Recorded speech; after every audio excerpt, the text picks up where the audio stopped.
I'm Aryeh Schwartz, and welcome to the WNBA Insider Show. Each week, we cover different topics important to the W. Using X's and O's along with key stats, we bring honest and critical analysis. It's time to get dicey, people. All right, I got Pat Ralph with me. He was on the show a few weeks back. He's one of our beat reporters, and we're going to do a little fun topic, and we're titling this one, Issue or Early Season. You know, is this a long-term season issue, or is it just an early season adjustment period that these teams need to get into? Pat, you'll say hi to the folks later. Let's get started. Minnesota Lynx. I mean, you got to be in shock. And just going over our list, and we talked about this before we started recording, we kind of looked at it as top half of the league, bottom half of the league. Now, if I would have told you preseason that a week and a half, 2 weeks into the season, the Mercury, the Lynx, Dallas, and Liberty would be on the bottom half of the league, I think I'd raise some eyebrows and people might call me crazy and bring some other things into question. So those are the teams we're kind of working with right now.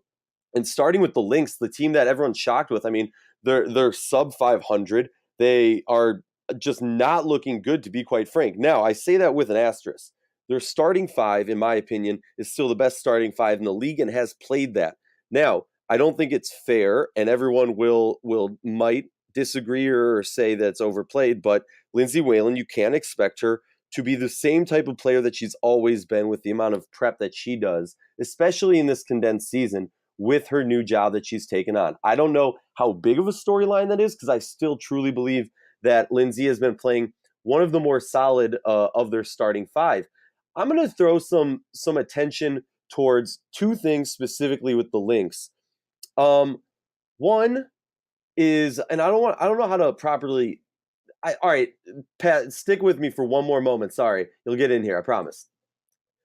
Looking back at the most recent game, all right, against Atlanta, where Minnesota lost, at the 6:30 mark in the second quarter, there was a play where Elizabeth Williams misses a 2-point shot. Sylvia Fowles gets the rebound.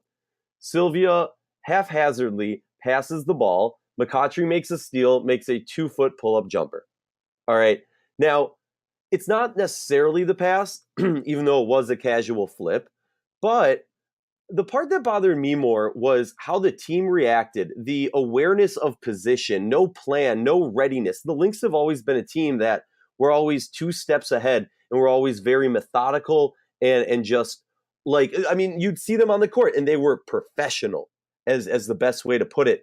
Has this been a changing of the guards, or, is this a season-long issue, or is this an early adjustment period? Pat, quick thoughts, then go in. Yeah, so, before the season, we'd have a Slack channel with us, the other writers for WNBAinsidr were talking, and I floated out a balloon, and I said, is it me or is anyone else thinking, again, I apologize for a reference that I used to connect WNBA with NBA on this, but I said, is it me or does anyone else think that the Lynx this year could have, a year where they're not as focused, because last year after losing in the finals in 2016, they were, as everyone who saw last year knows, they were so motivated to go out and get that 1 seed. They went pedal to the metal for that 1 seed because they knew if they got another game 5 at home court advantage against LA, that they were going to win. And we know what happened. They took care of business and won the title last year. Part of me thought coming into the year with the age of this team and hearing Shell Reeve in a few interviews, I thought maybe this is the year where they kind of let off on the gas pedal, but they know that as long as they get into the playoffs, they don't care if it's a road game or home game. They know that they can beat anyone on any given night when they're playing their best and when everyone is healthy. And so I figured that this might be a year where you might see them. Okay, I'm not saying that they're not going to play well, but they may take a step back and maybe look at it the long game rather than, we need to get the best record in the league, and rather save for, we need to be, as you mentioned, Ari, the condensed season. So am I surprised that they've started off 2-3? Yeah, I think everyone should be surprised that this is a little shaky. They haven't looked good on this 3-game road trip. But at the same time, I'm also not surprised because I figured in a way, because I figured that there would be some regression in a sense. I think, though, that number one, if you're looking for an encouraging sign, Sylvia Fowles seems to have picked up right from her MVP season last year. She's leading the league in rebounding again. She's leading the team in scoring. So she has looked really good. But like you said, Aryeh, I think Lindsay Whalen, I think that's going to become a concern factor because obviously, as you mentioned, you brought up a great point, her new job, and there's a lot going on. And then the condensed season, I think, makes this even more interesting because rest is going to become even more of a factor. And just from watching and seeing some of the highlights from their road games, I know that they came away with that win against the Liberty, but they didn't look great. I mean, they didn't play. I mean, the fact that they had to squeak out a win in New York, obviously last night, that heartbreaker against, we're recording Wednesday night, the heartbreaker on Tuesday night against Atlanta. And then, of course, they were just in a rematch of the playoffs last year. They were just dominated by Washington on Sunday. So, and even that win against Dallas at home, they played really well in the first half and then just kind of let Dallas back into the game. And they were able to win by 8, but it just got really close down the stretch. So I think for me, as I am surprised that they are starting off slow and that they lost 2 of 3 on this road trip, I did kind of was not, I'm not trying to act like I predicted this perfectly, but I'm not surprised that they may be, this may be then a sign of them just trying to look at the long game rather than, okay, we need to get the 1 seed and have the best record in the league this year.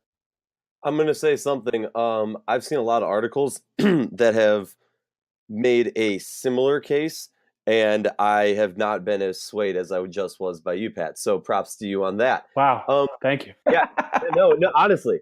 And I did remember the slack in hindsight. Moving forward to Dallas. Now, not the biggest shock that they're in the second half of the team or the league, but something that has to be said. They bring in Combage. They have, when they've been on, they have just looked amazing. When they have been off, it has been ugly, and that's why they're sitting at a 2-3 record also. I mean, they just, what was it? Who did they play the other day that was just a blowout, and then they just let them seep back in, and slowly but surely, they can't close it at the end of the game, and you're just sitting there like, what is going on? Seattle is Seattle. And Seattle's a team that we're going to get to very briefly. They also beat the Mercury, another team on this list. Seattle's looking really good. Very briefly, Natasha Howard getting into that starting lineup has just been too perfect. And not to toot my own horn, but I've been saying that for a while, so I'm pumped on that. Real quick, what do you think? Is it, to me, there's some questionable coaching calls going on in Dallas. And, every once in a while, there'll be a nice coaching move or a play that happens, and I start sitting there, I'm like, okay, maybe I'm being too harsh. But time and time again, no halftime adjustments, trying to do the same thing over and over, not, using your players to their best ability or trying to take out their players to the best of your players' ability. What's your take on Dallas? I think when they're on, they can, in my mind, they'll compete for a top 4 spot in this league. When they're off, as they are, generally right now, they're a 9 seed. Well, Ari, the thing with Dallas that you watch them, and when they are going, you make a great point. They play at this pace. They get up and down the floor, and that starts with Skylar Diggins-Smith. They get running up and down the floor, and they're so much fun to watch. They have a lot of talent. You mentioned Liz Cambage has been great so far since coming back, since having not played a WNBA game in 5 years. She's making an impact already, and that 2-player game, that high-low between her and with Skylar Diggins-Smith has been great so far. But that's a really fun pace that they play. They get up and down the floor. In the game that you're referencing, it was even last night against the Liberty. They had a 16-point lead after the first quarter. Correct me if I'm wrong. I was watching the game last night. They had a 17-point lead. And they were in control of that game through the third quarter. They led by 9 going into the fourth. And they were the better team. And then they just let it slip. The problem with Dallas for me is, which always, because they play at such a frenetic pace, is they turn the ball over a lot. They're very undisciplined. They play very young. They're a young team. There isn't a lot of veteran experience. Obviously, our favorite rookie, Azra Stevens, is on the team, and she's been looking pretty good so far, coming off the bench in a nice 15 to 20-minute role a night. But it's really the pace so far. I love their pace, but this was a problem last year, and this year they're second already in turnovers in the league. They average over 16 turnovers a game. That's second worst in the league, only to Las Vegas.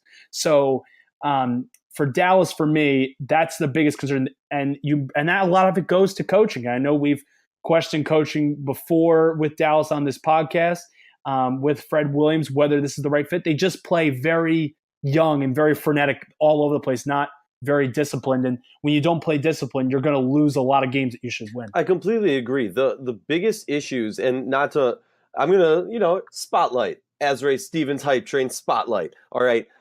First 2 games, Yes. she drops 3 points and 5 points. All right.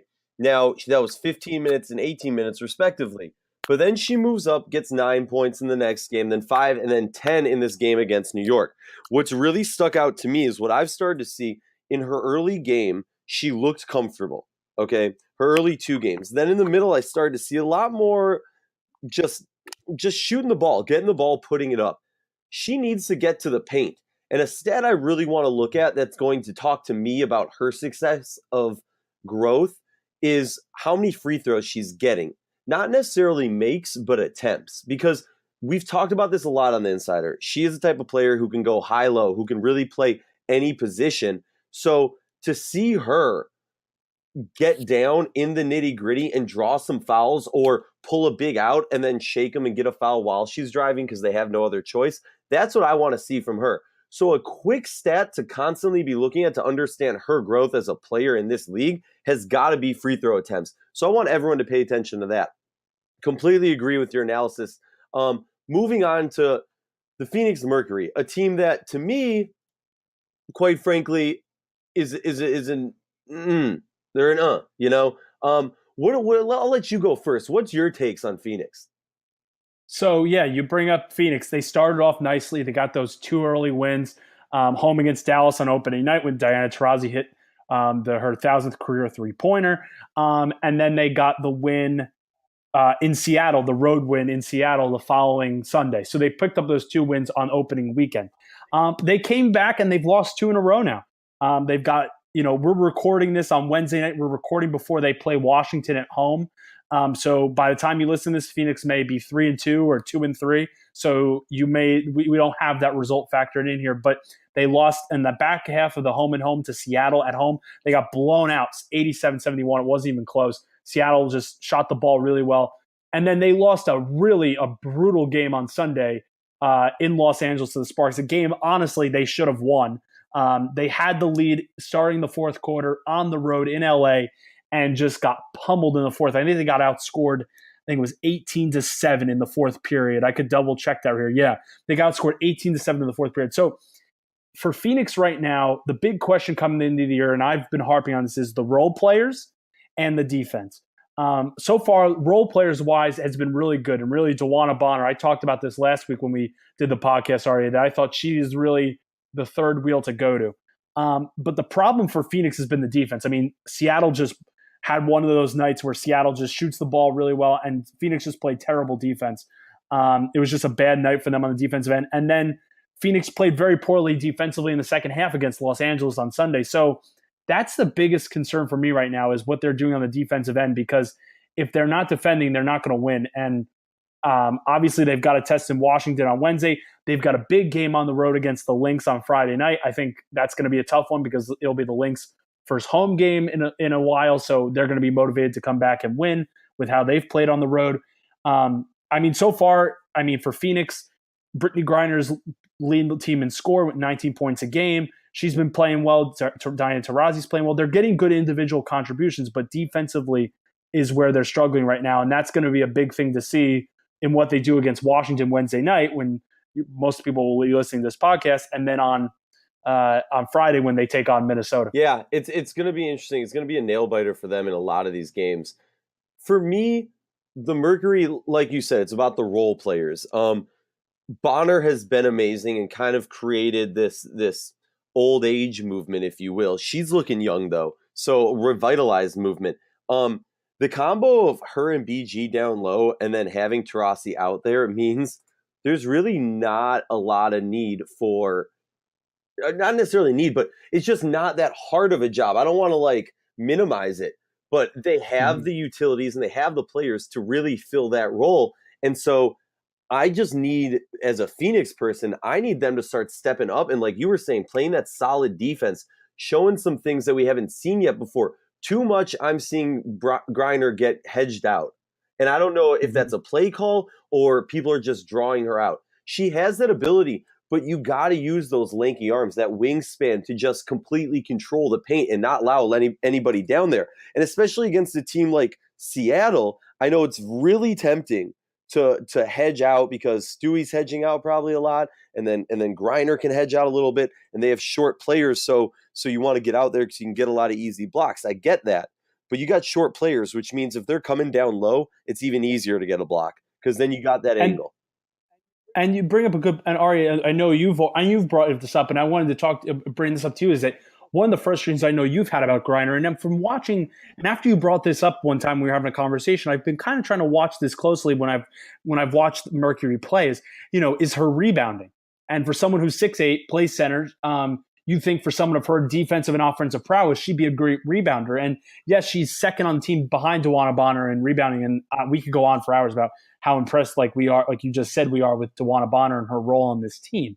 But Griner only averages 6 rebounds a game, and that's, for her size and what she can do on both ends of the floor, how she can dominate a game, that's kind of an underwhelming stat. And I think for me, that's, Phoenix likes to push it. They like to get up and down the floor, so they're not a team that's necessarily trying to crash the boards and stuff. But for me, I think that's, and I know you've brought this up too, it's just really frustrating and stuff. And I know, at least to give, I'm writing about this week for our site before the game on Friday night about her matchup with Sylvia Fowles. And I think that's one area that they could get exposed in on Friday night, because there's, I think we'd both admit there's no better rebounding big in the league other than maybe Jonquel Jones is Sylvia Fowles. Yeah, I completely agree. That's been something that I've harped on for a while. And I mean, just looking at the stats, Bonner's averaging more rebounds a game than Griner. And I understand that might be intentional, but even if that is, kind of like you're saying, Sylvia Fowles, look at who they have. You have some really good shooters. You got Mitchell. You got Taurasi. I mean, you got some other people. Yvonne Turner also. What you need to do is get them second chances for when they have a cold streak. And that's what you're really the issue is. I mean, she's not even averaging 1 offensive rebound a game. They have 2 players who are averaging 1 offensive rebound a game, Sancho Little and DeWanna Bonner. And that's not going to win you championships. So yeah, it's defense, but it's also getting the ball back and letting your offense have a second chance. Moving on real quickly to the team that is about to take on Phoenix. So, we might look a little bit stupid after this game. So I figured, hey, let's hedge our bets and let's put both people on the show. Yeah. So Mystics, they've kind of got a hype balloon going. They were undefeated until yesterday. They lose to Seattle, who's kind of the new kid on the block, playing, just playing hot. Got to heat check themselves. To me, looking at who they've played, I'm not impressed. And that's just me being me. I see a team who has not played top tier teams. And that's keeping in mind that they played Minnesota.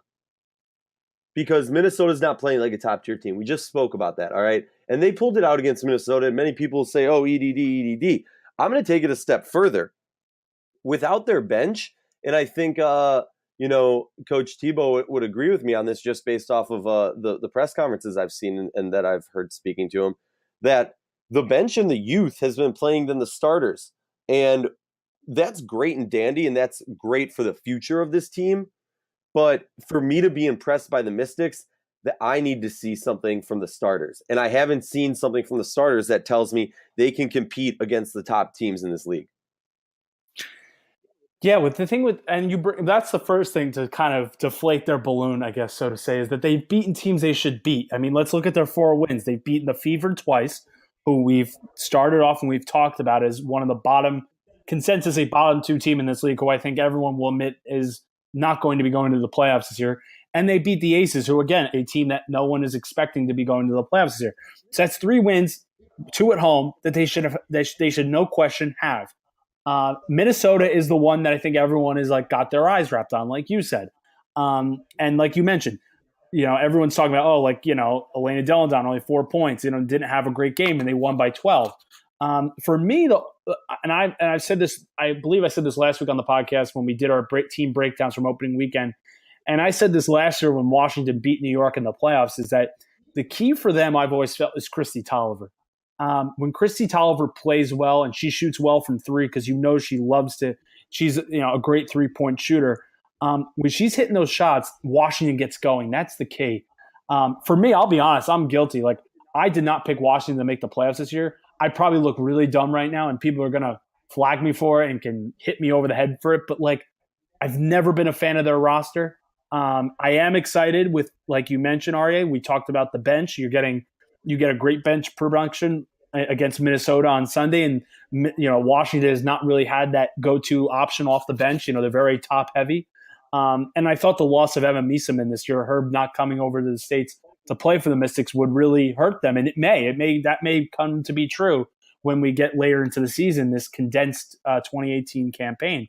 But I think we should just take it one step at a time right now. Like, they lost last night in Seattle. Let's see what happens tonight in Phoenix. It's the second night of a back-to-back. Back-to-backs are really hard to play whenever you're playing basketball, no matter who you are. That's really tough. You got to travel from Seattle to Phoenix. So let's see what happens before we get all gun-ho crazy. Because right now in the East, I'm not ready to start, proclaiming them as the queens of the East right now. I think Connecticut has that safely. Washington, yeah, it's nice that they're starting off well. But let's just take it easy so far, and let's keep everything in perspective. Yeah, let's chill out. Something that I do want to bring up, last year, kind of pushing on your Tolliver point, was in her career the worst 3-point percentage she has ever shot through a full season. Yes, and she didn't play well. Yeah. No, she in my mind, she did, she had some good games, but last year was not only that. I mean, from her years of, since she started a full season, that was the lowest points per game that she's come out with. So, keep that in mind. I do think that it'll take some time, but she's been really, really streaky. Speaking of Washington, the mystic balloon and popping it and high-scoring, streaky point guards.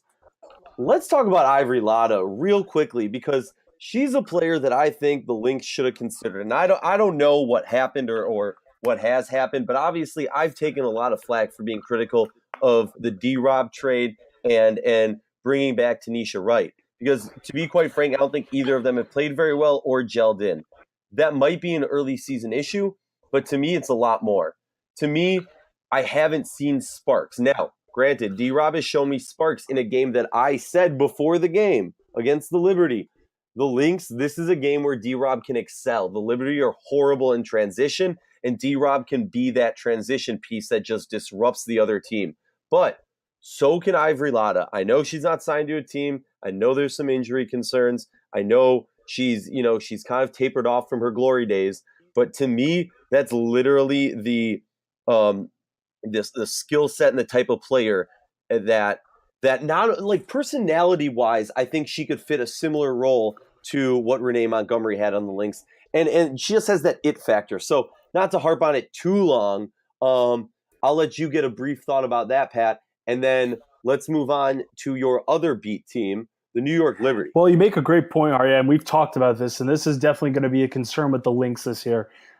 We've articulated this well. I think this is going to be something we're hitting on a lot, is who is going to be stepping up off the bench? Who is going to be the player that can, be that Renee Montgomery, who can be that spark plug, and that the Gia Perkins and stuff, and the players that they've had come off the bench in their championship years that, as you said, you're not dependent upon that starting five that we mentioned it's an older group now. I mean, other than Maya, they're moving out of their early 30s into their mid 30s. Some of them are already there. So, I mean, for me, as you mentioned, D-Rob had a great game against the Liberty, 13 points. She had a net rating of plus 15 in that game, and she excelled in that. As you mentioned, you called that right. And Tanisha Wright obviously had 10 against Washington on Sunday, but it just doesn't feel like that Cheryl Reeve yet has that person or those players, multiple, who she can go to and trust completely yet. Renee Montgomery can come in there and flip a switch, or can like last year when Lindsay Whalen got hurt. When Renee went off the bench suffered a little bit, but she was able to kind of hold the water steady at the starting point guard position. Can somebody do that if something were to happen? If somebody was to get hurt? So I'm concerned about too. And like you said, Ivory Latta is she plays aggressive. She plays hard. She's a great defensive player, brings a lot of energy. They can bring a spark plug. So yeah, I as I said, I think that's going to be something we're looking for, and you never know. Maybe during the season, that could be a move they make and look to make an addition, because I just think that that's something, when you're looking at the teams that they're going to have, if they want to play in the finals again, if they want to repeat, the teams that they're going to have to face, whether it's Los Angeles, Connecticut, whomever, are a lot stronger off that second unit than Minnesota is this year. So true, so true. And to do one final nail in the coffin on that, Cheryl is known for bringing in players late in the season to aid them. We saw it in many different ways throughout her tenure as a coach. Let's move on to the Liberty, because we got around 3 minutes left to talk Liberty at most. So, Real quick, Liberty get their first win. What are your thoughts? I think this is going to be a struggling season, and the fans who are in denial about it are kind of coming to a realization. Mm-hmm. But there is something to be said about, they won 10 last games of their season last year, and that's how they kind of salvaged the season. They were a 500 team before that. Mm-hmm. Do you think we're seeing something similar? They're a slow start team? Yeah, well, last night, the big thing for them was the offense finally broke out. Tina Charles had her second double-double already of the year. She played great. I think the really impressive was Shavonte Zealous having a great game. 19 points, 9 assists and stuff. She looked great. They got 12 points out of Marissa Coleman. She played well. Kia Nurse, who I've been really excited about so far, she's scored in double figures in every game so far for the Liberty. She's averaging over 13 a game in her 3 games so far as a rookie. She's not really an efficient scorer yet, but she's not afraid to shoot and look for her shot, and the efficiency will come. And so to see that confidence is great, and that energy off the bench. The Liberty, as I said, I was impressed, even though they did not win against Minnesota. The fact that they pushed Minnesota to the wire on Friday night was really impressive. And that's why I say to people, I know somebody was like, oh, no, the Liberty, should we be worried that they start? Yes, there was probably people were expecting to win in Chicago on opening night. But they didn't. And that's probably the one thing people can say, okay. But defensively, they played really well against Minnesota. Last night, they started off poorly, but they were able to force Dallas into 19 turnovers. We talked about the turnover issue for Dallas earlier and stuff. So defensively, I think the Liberty have been better, but offensively is really what was encouraging tonight. But the question, though, is can they keep that going forward in the future where they can exploit, as I said, Dallas is not a great defensive team that plays a lot aggressive. They take a lot of gambles and risks defensively. So is that something that can last long term? Or is it just a blip? But I think they've got a great chance this weekend. They're going to Indiana. That's a game they should win. And they should have no problem doing that. And then they've got Phoenix coming in during the week next week with another home game against Indiana. So let's see if they can turn this around. And before you know it, we could be by the end of next week and they're 4-3, and we may feel totally better about where they stand. Yeah, I gotta agree with you on that. I mean, I'm just glancing at the stats.